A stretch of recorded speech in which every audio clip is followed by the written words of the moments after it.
Et salut, je suis super content d'enfin parler sur ce sujet. Il était temps que j'en parle une bonne fois en vidéo pour voir si vous l'êtes, si vous l'êtes pas. Et pour répondre à des questionnements, pour peut-être mieux comprendre, vous verrez. Je vais directement commencer par supprimer la première idée reçue. Il n'y a pas de médication pour l'hypersensibilité. Si vous prenez des médicaments pour ça, c'est que vous avez développé autre chose. Par exemple, une dépression. Mais il n'y a pas de médicaments pour l'hypersensibilité parce que c'est pas une maladie. C'est une sorte de manière d'être que vous avez acquis dès la naissance souvent parce qu'on ne devient pas hypersensible, on l'est. Deuxième point, énormément publié partout. Cela ne touche pas que les femmes, ça touche aussi les hommes, sauf que la société ne veut pas que les hommes s'expriment sur le sujet, parce qu'un homme, il doit être viril, il doit être fort, il doit absolument pas être faible, il doit être fiable, sauf que l'hypersensibilité, ça ne rend pas faible, et ça n'enlève en aucun cas la virilité. Alors moi, comment ça s'est passé? Tout petit, je me doutais qu'il y avait quelque chose qui clochait. À chaque fois que je faisais une action, que je faisais quelque chose, je me disais, est-ce que les autres, ils pensent comme moi ou pas? Et surtout, est-ce qu'ils font comme moi? Et puis en grandissant, j'ai compris que si je me posais la question, c'est qu'il y avait peut-être quelque chose, effectivement. Alors rassurez-vous, être hypersensible, c'est ni bon, c'est ni mauvais. Et vous verrez que quand on parle de l'hypersensible, c'est toujours les extrêmes opposés. C'est jamais simple, c'est jamais le juste milieu. Ce n'est jamais de la demi-mesure. Et on commence à faire chier par moments. Alors dans tous les réseaux, j'ai l'impression que c'est la nouvelle mode de s'autoproclamer hypersensible. Sauf que c'est pas parce que vous pleurez devant Titanic, que vous pleurez devant Hachi, que vous ressentez une énorme joie que vous l'êtes. Vous êtes juste des êtres humains. Et c'est normal de recevoir des émotions. C'est normal de ressentir des émotions. Ça veut dire que vous êtes un être humain normalement constitué. Vous n'êtes pas hypersensible parce que vous avez des émotions. Être hypersensible, c'est la pire malédiction que tu peux avoir, mais aussi en même temps la plus belle des bénédictions. C'est aller te coucher et te dire, demain, je sais pas comment je vais être. On verra. Enfin, ça, c'est quand tu arrives à dormir. Parce que le cerveau d'un hypersensible, il réfléchit constamment. Il est toujours en train de penser à mille et une choses. Il va trouver la phrase que tu aurais dû rétorquer à la personne qui t'a fait chier dans la journée, sauf que tu es seul dans ton lit et tu fais... Et c'est trop tard. Mais t'as la bonne réponse. Trop tard.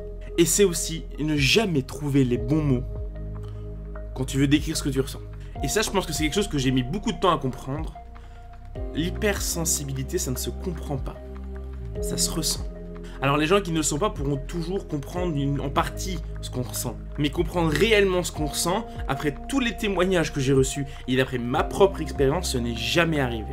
Quand on est hypersensible, on passe tous par le cap, ou en tout cas pratiquement tous par le cap. Non mais j'exagère, c'est moi qui pense que je le suis ou que j'ai un problème. J'ai pas tous les critères de l'hypersensible, donc je ne le suis probablement pas.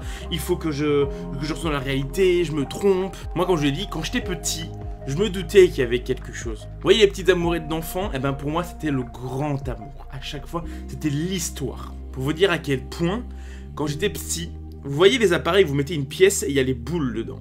J'avais repéré une boule où il y avait une bague dedans. J'ai dépensé tout mon argent de poche, des fêtes, etc.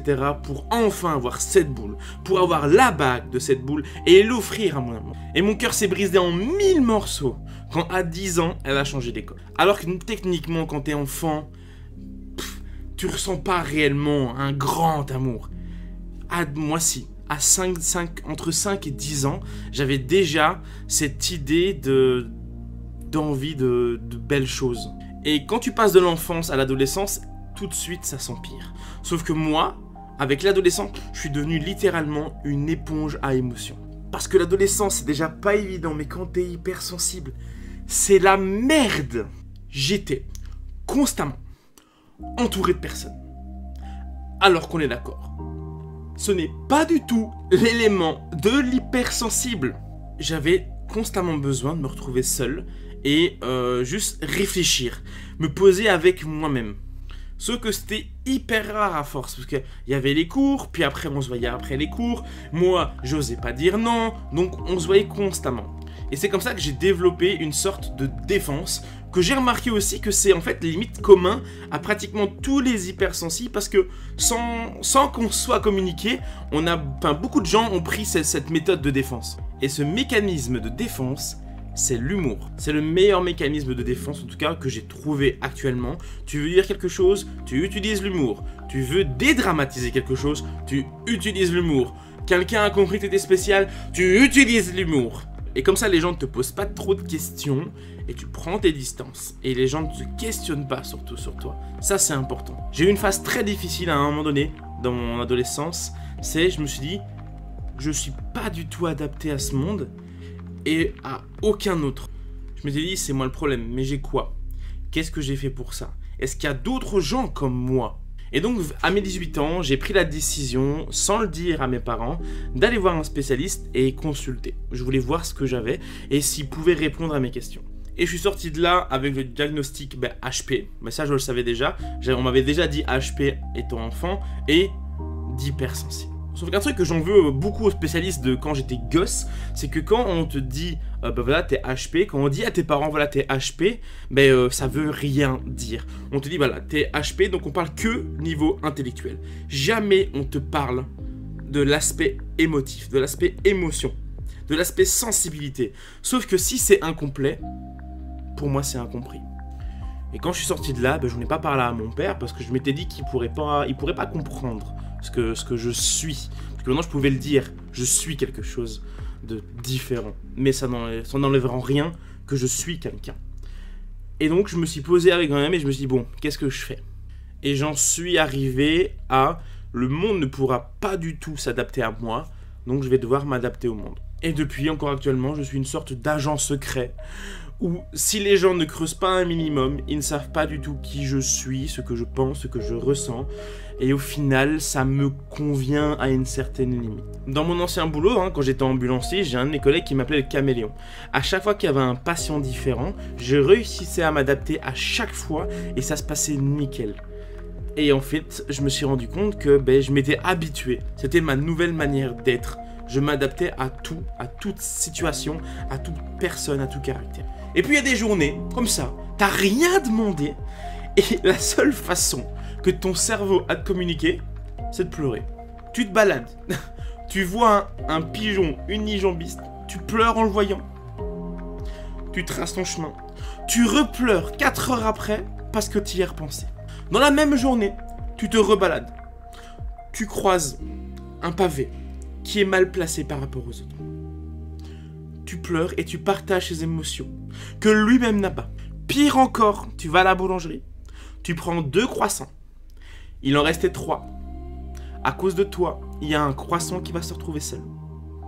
Tu t'en veux, tu pleures. Tu vas aussi acquérir un sens de la justice surdéveloppé et tu auras constamment envie de te justifier et de punir tout ce qui n'est pas dans l'ordre de la justice. Tu auras à la limite même d'avoir envie de tuer les gens injustes. Dans ta tête, t'es le nouveau Dexter. Mais c'est pas ça le pire. Maintenant, on va rentrer dans le vif du sujet de l'hypersensible. L'amour. Là, maintenant, on peut dire qu'on rentre dans la merde totale. Quand on aime quelqu'un, c'est à 1000%.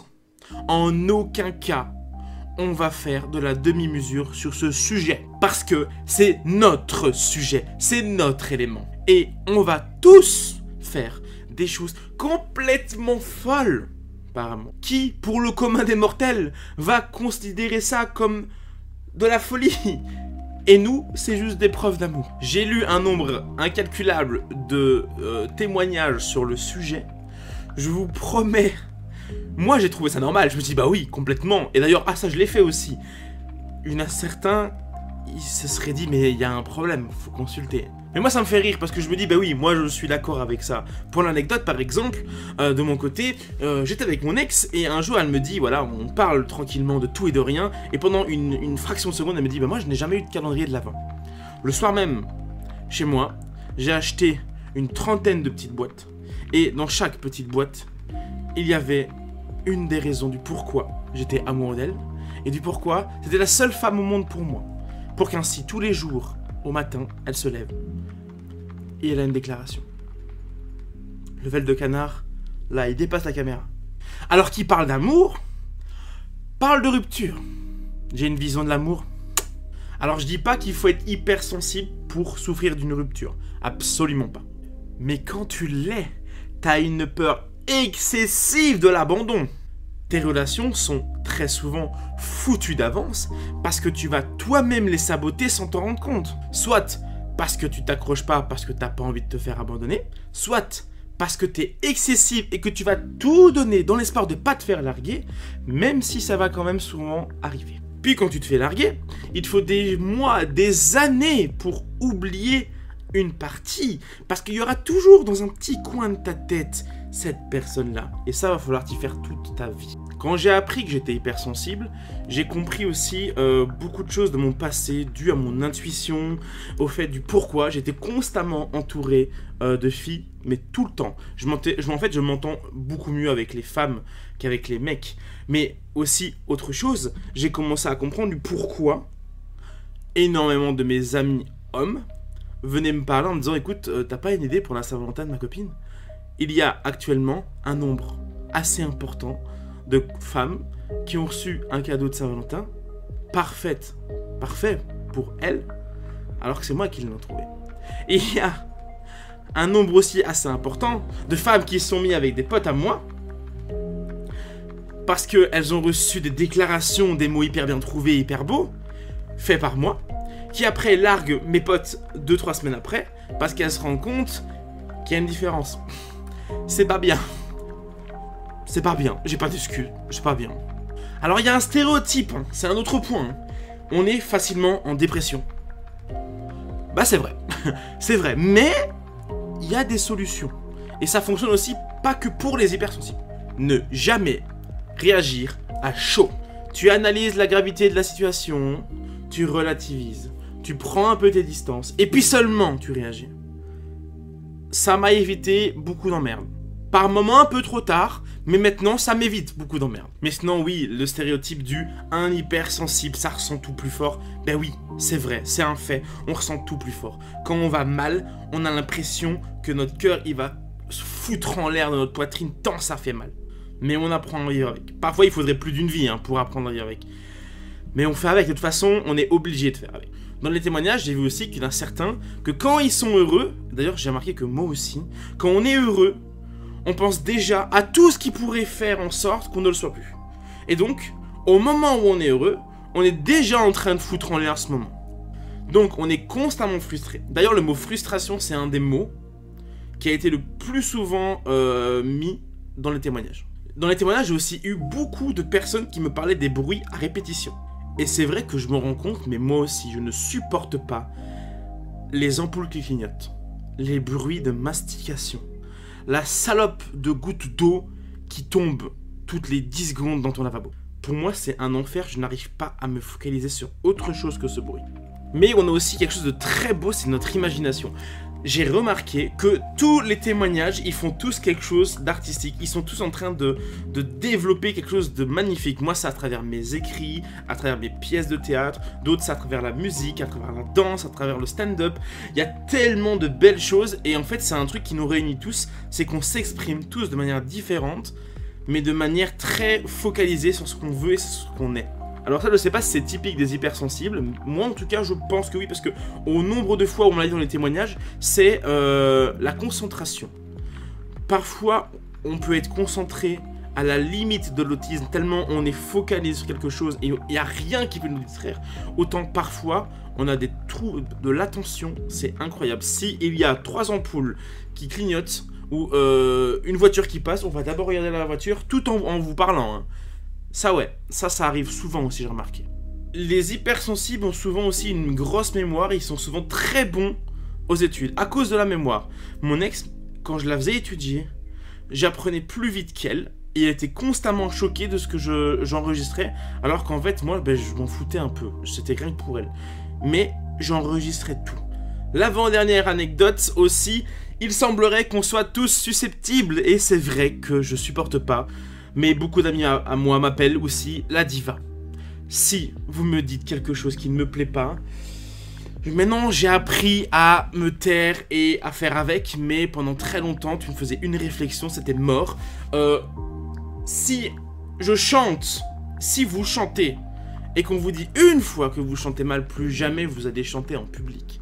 On en est là. Voilà là, le taux de susceptibilité d'un hypersensible. Et dernièrement, on adore être seul. Je le redis parce que c'est quelque chose de très très important pour l'hypersensible. C'est la solitude, c'est se retrouver avec soi-même et c'est profiter du moment présent. Ou alors, quand on est avec des gens, c'est la faculté de se déconnecter. Moi, j'ai l'impression, par moment, quand je suis en concert, ça m'arrive à tous les concerts que je kiffe, c'est il y a un moment donné, j'ai l'impression que mon corps est là et mon esprit se décolle un peu et il regarde tout autour de moi. Et je regarde les gens que j'aime profiter du concert avec moi, les gens que j'aime qui sont en train de faire la musique et l'ambiance. Et comme c'était au ralenti, je me dis, waouh, là, c'est vraiment un bon moment. Et ça, je pense que c'est typique de l'hypersensible parce que moi, en tout cas, c'est ce qui me caractérise le plus. C'est ce moment de ralenti où j'apprécie la vie à la millième de seconde. Et je pense que c'est ça, en fait, aussi, l'hypersensible. C'est vouloir se sentir vivant à chaque moment.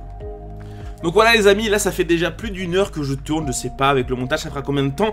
J'espère que vous avez aimé, si vous avez des choses à rajouter, mettez-le en commentaire. Si vous avez apprécié, mettez le petit like, fait toujours plaisir. Si vous voulez m'en parler, j'ai plein de façons de me parler sur Instagram, Twitter. Moi je suis hyper ouvert, en tout cas j'adore parler de l'hypersensibilité. Si vous êtes encore en recherche de ce que vous êtes et que l'idée vous a... la vidéo vous a un peu plus donné l'idée de ce que vous êtes ou ce que vous pensez être, tant mieux, ça peut vous aider.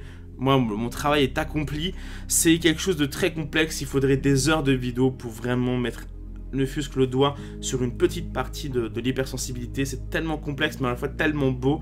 Moi, je considère vraiment que être hypersensible, c'est une aubaine. Même si on a mal à crever à des moments, même si les ruptures, on a l'impression qu'on est mort 3 fois, alors qu'en fait, non. C'est quand même quelque chose qui vaut la peine parce que là, on n'a qu'une seule vie, on a une seule et unique vie et les moments où on va bien, ce sont des moments tellement incroyables et limite ça me fait de la peine pour les personnes qui sont pas hypersensibles sur ça parce que jamais ils pourront ressentir une telle joie, ou en tout cas je pense comme ça, ça tombe je me trompe, je l'espère d'ailleurs.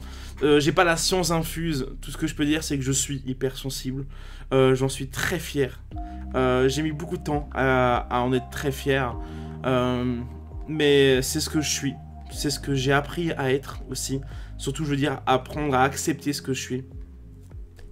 Voilà, j'ai plus rien à dire sur le sujet, maintenant j'attends vos retours, j'ai vraiment hâte de voir vos retours, je vous aime, et surtout n'oubliez pas, vous n'êtes jamais seul.